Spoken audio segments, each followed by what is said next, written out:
Hi guys, today we're going to cover section 5.6, the multiplication of polynomials and special products. So the things we need to know are multiplication of polynomials, the special case products, the difference of squares, and the perfect square trinomials, and the DS and the PST, and the application geometry. So let's go ahead and get started.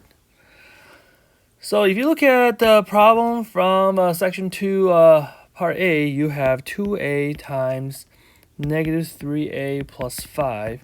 Now this basically is a problem that requires distribution. I'm sure you realize that by now, right? With the something in front of parentheses, and you have this terms that's being added inside. So let's go ahead and just go and distribute. So you're going to have 2a times negative 3a. So 2 times negative 3 is negative 6. A times a is a squared. And again, 2a times by a plus 5. So this is going to be a plus 10a. Okay, so pretty straightforward. I mean, when you're multiplying polynomials, essentially, right, you need to worry about you have the correct exponents after multiplying, but otherwise that's pretty much about it. Okay.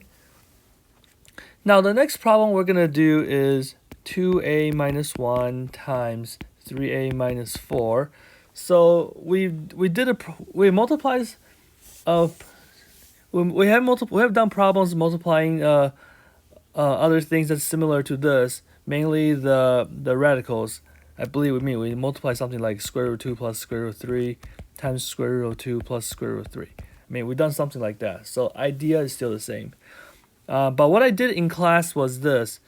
Because they're both polynomials, so instead of using the FOIL or the double distribution, as I like to call it, I showed this in class. I did 2a minus 1 and times 3a minus 4, like I stack them. So if you remember back in elementary school when you did multiplication like 44 times 12, right, you stack them up. So the idea is still the same here. Okay, so I did negative 4 times negative 1 is a positive 4. Negative 4 times 2a is a negative 8. And then I go back and I say, hey, you know what? Let me use a different color. Then I said, well, what is 3a times negative 1? So that's a negative 3a. And the 3a times 2a is 6a squared. And now, notice, everything happened to line up together as well. So this makes things really convenient. So I have 6a squared minus 11a and plus 4. That's my final answer. Okay, you can do it this way, or you can do the double distribute like we did in class before. Totally up to you. All right. All right, the next problem we had was it was negative 3 times 2b minus 3 times negative 5 plus b.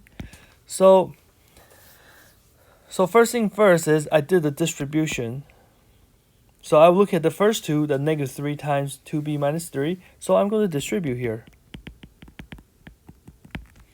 So I'm going to get negative 6b plus 9. And then I'm going to take a negative 6b plus 9 times negative 5 plus b. Now, just for the sake of looking nicer, I actually switched negative 5 plus b to b minus 5.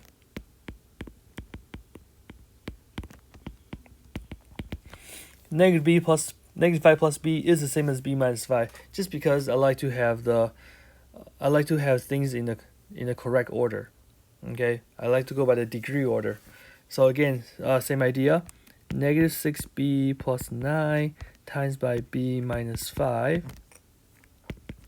And from here, negative 5 times 9 is a negative 45. Negative 5 times 6b is a plus 30b. Now this time we're going to use b. b times 9 is 9b. And the b times negative 6b is negative 6b squared. So final answer, we have negative 6b squared plus 39b minus 45. Okay. Now, I did say something about this stackable method. It doesn't work if you're missing terms. Okay, so and I'll point this out once. And I will point this out that to show that what I mean by missing terms. Okay. All right. Next problem we have 2x plus 1 times 3x squared plus x minus 4. Okay, same idea. Now, you could definitely use the stackable method like I did earlier, but with the stacking method, I like to actually switch this to 3x squared plus x minus 4 times 2x plus 1. I like to have more terms on top. So 3x squared plus x minus 4 times 2x plus 1. So 1 times negative 4 is negative 4. 1 times x is a 1x. And 1 times 3x squared is 3x squared. Now let's go ahead and look at using 2x. 2x times negative 4 is a negative 8x. 2x times x is a plus 2x squared. And 2x times 3x squared is 6x cubed. Okay. So here we go. Let's combine like terms. I have 6x cubed plus 5x squared minus 7x minus 4. Okay. All right.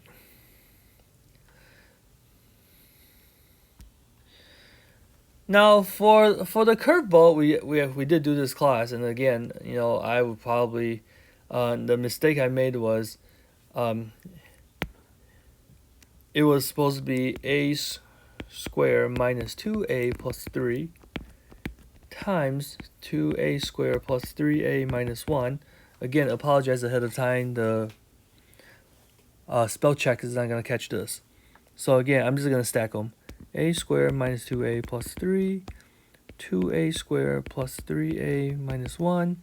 This one might be a little messy because we do have a lot of terms. So I have negative 1 times 3 is a negative 3. Negative 1 times negative 2a is a plus 2a. And negative 1 times a squared is negative a squared. Okay? Alright, now let's look at the next one using 3a. 3a times 3 is 9a. 3a times negative 2a is a negative 6a squared. 3a times a squared is 3a cubed. And the next one, sorry, this one's going to be a little bit long, and I'm going to run out of space. Alright, using 2a squared. 2a squared times 3a is 6a squared. 2a times the negative 2a is a negative 4a cubed. And lastly, 2a squared times 2a squared is a 2a to the fourth power. So add everything together. You have 2a to the fourth power minus a to the third and minus a squared plus 11a and minus 3. Not nice looking, but you can definitely multiply and get it done.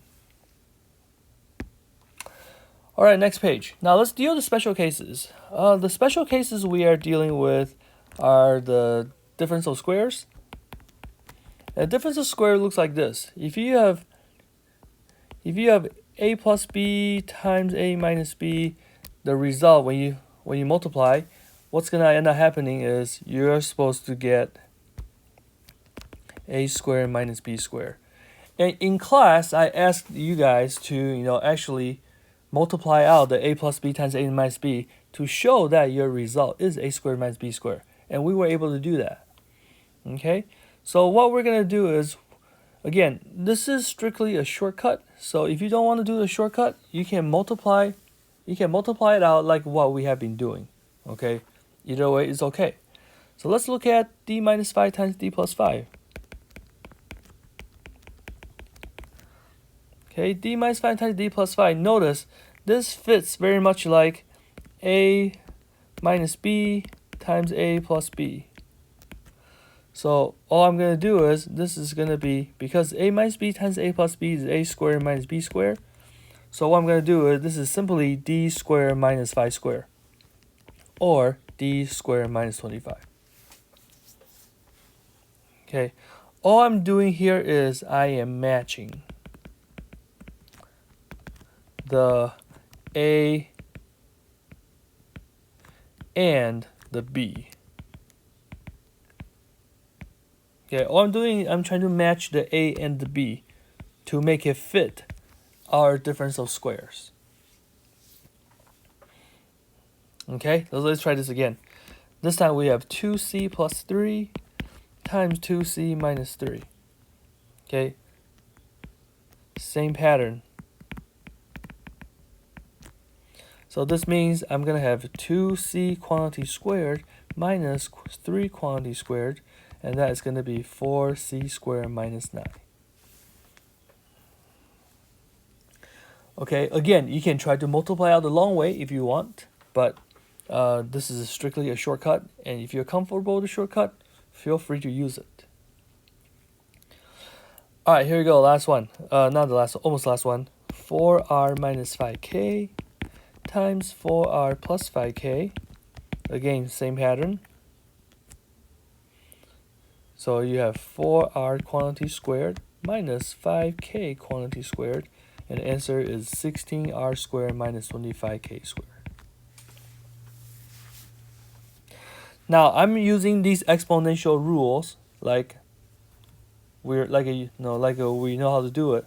So that's why, if you're having a hard time following what's going on from here to here, right, those are just exponential rules.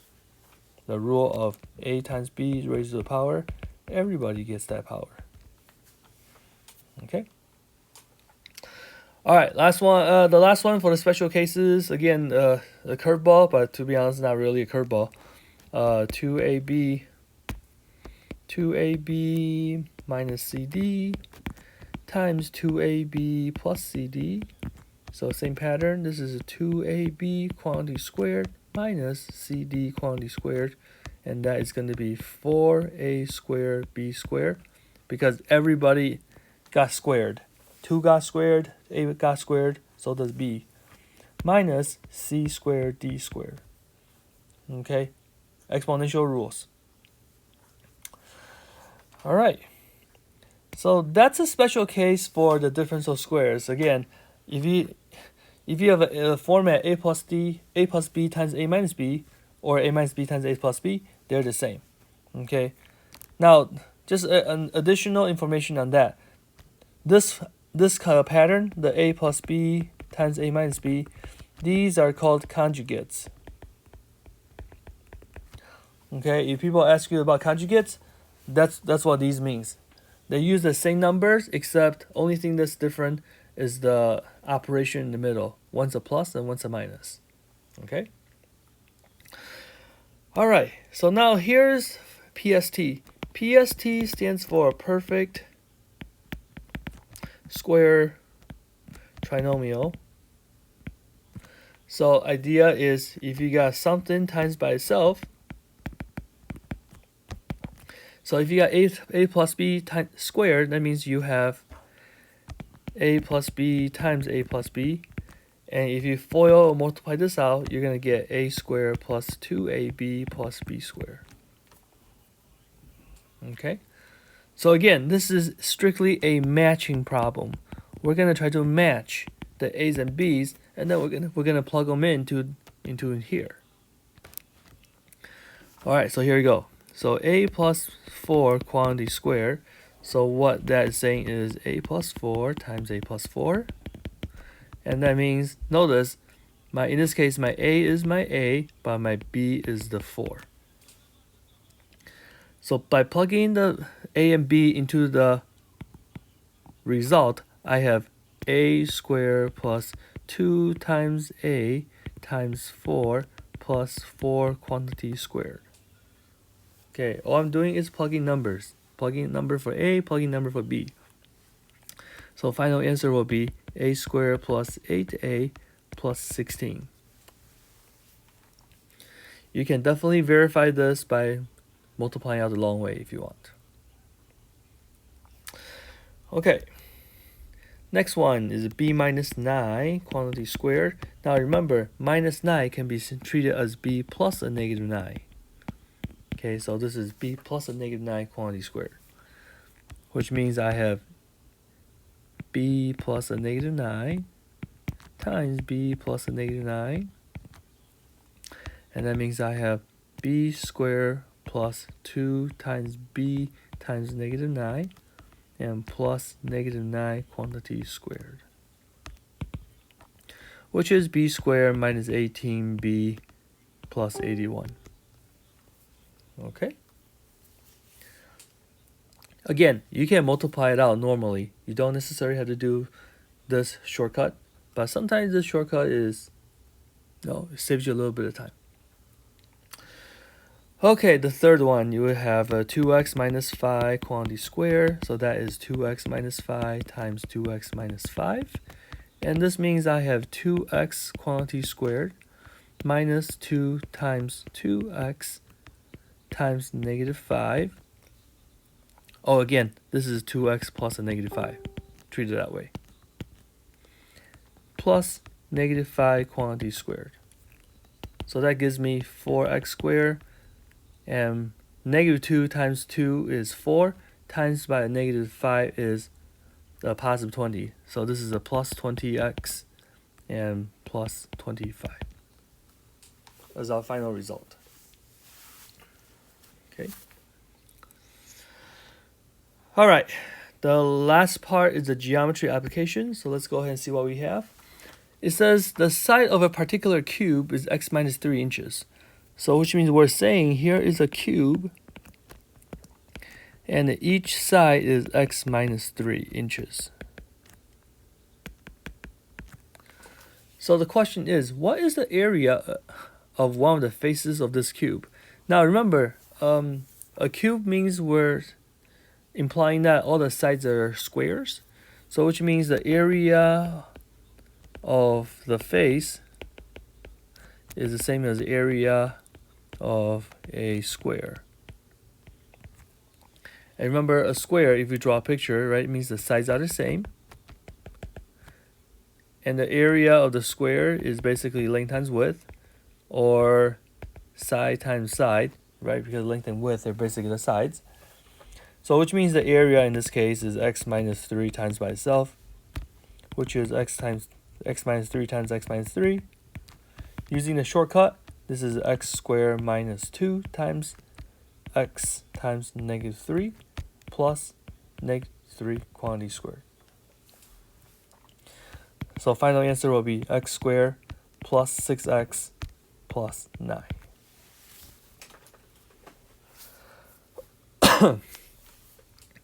All right, so now what we have, the next problem is we're looking for the volume.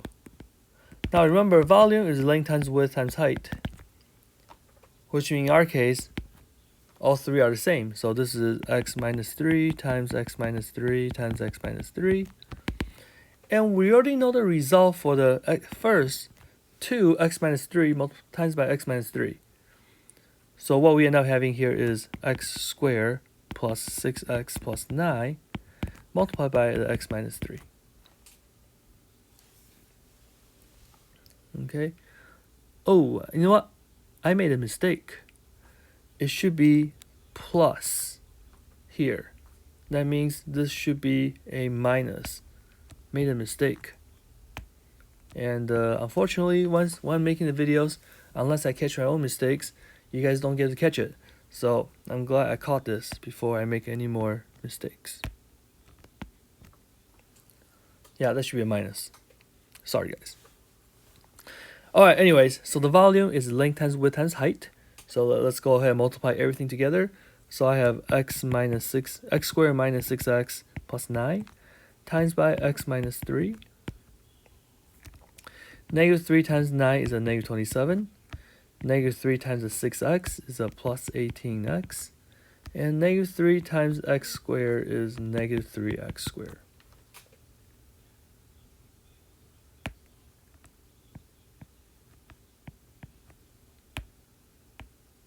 Alright, now using x. X times 9 is a 9x. X times negative 6 is a negative 6x squared. And x times x squared is x cubed. So finally we have x cubed minus 9x squared plus 27x minus 27. And this will be the volume of this particular cube. All right, the last part, what we have here is we have a rectangle. We have a rectangular field of a length and width. Now, it says the length is 3 less than twice the width. Length is 3 less than twice the width. So hopefully you're able to translate this. This means L equal 3 less than means minus 3. Well, what minus 3? Twice the width. So 2W minus 3. So which means in this case, we're going to write a polynomial for the area. Now remember, area is length times width. So what this is telling me is I have 2W minus 3 because we figured that out earlier, times by W, which means the area is now 2W squared minus 3W. Okay. All right. So that's it. Any questions? Please let me know. Multiplying polynomials typically doesn't give students a lot of issues, but just be careful. It's still quite easy to make mistakes. All right. I'll talk to you guys later.